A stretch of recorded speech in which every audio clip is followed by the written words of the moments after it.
Pepperdine started using Sakai in 2009. This was an earlier version of Sakai, and we piloted heavily for over a year before making the switch in 2011 to go to Sakai officially. Sakai is about what the community wants. And if it wants a new feature, then everybody rallies around and makes that new feature. And so for me, Sakai provides an opportunity to charter our own future.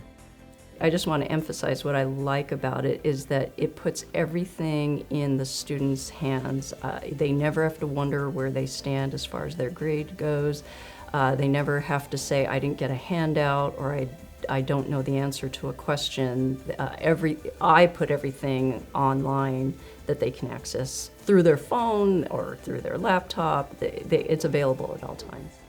One of the things about Sakai that's really interesting to me is the fact that it is a distributed network of developers, of communities, all of whom are involved. It's been great to see the way that our institution, Pepperdine University, has contributed ideas to the growth of Sakai, that we're able to suggest features and then programmers get right on it, but here and elsewhere, and it becomes a part of the feature set, which is something that you often don't see with big commercial packages.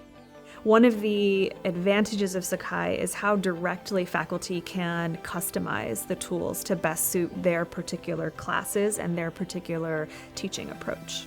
It's actually quite helpful to have a tool like Sakai because it allows students to get nearly immediate feedback from me. In days before Sakai, I would see my students once a week, so that's when they would get feedback from me. And so with Sakai, I'm able to give them feedback within a few days after an assignment was submitted or within a few days after they've taken a test or a quiz. So giving them that feedback has really helped them stay accountable in terms of all the material for the course and stay current and advance in terms of their learning. So what I've done in my educational psychology class is I've used the lessons tool to create modules or chapters. And so chapter 1 might have 3 podcasts that the students have to listen to.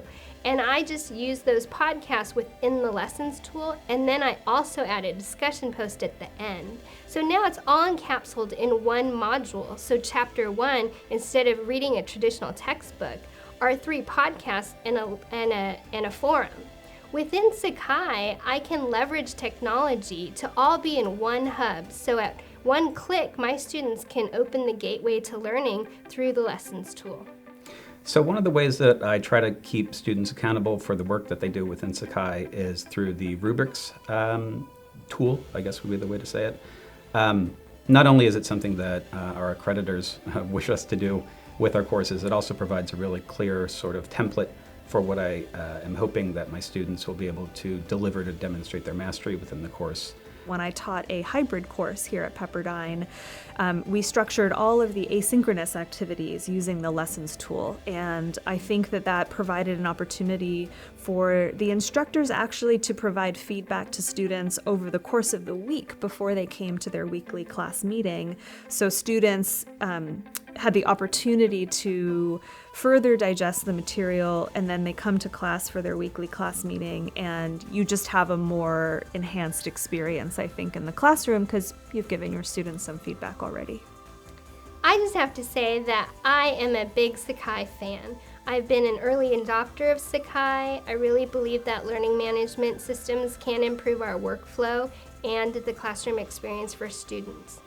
I would just highly recommend to faculty who don't use Sakai to give it a try.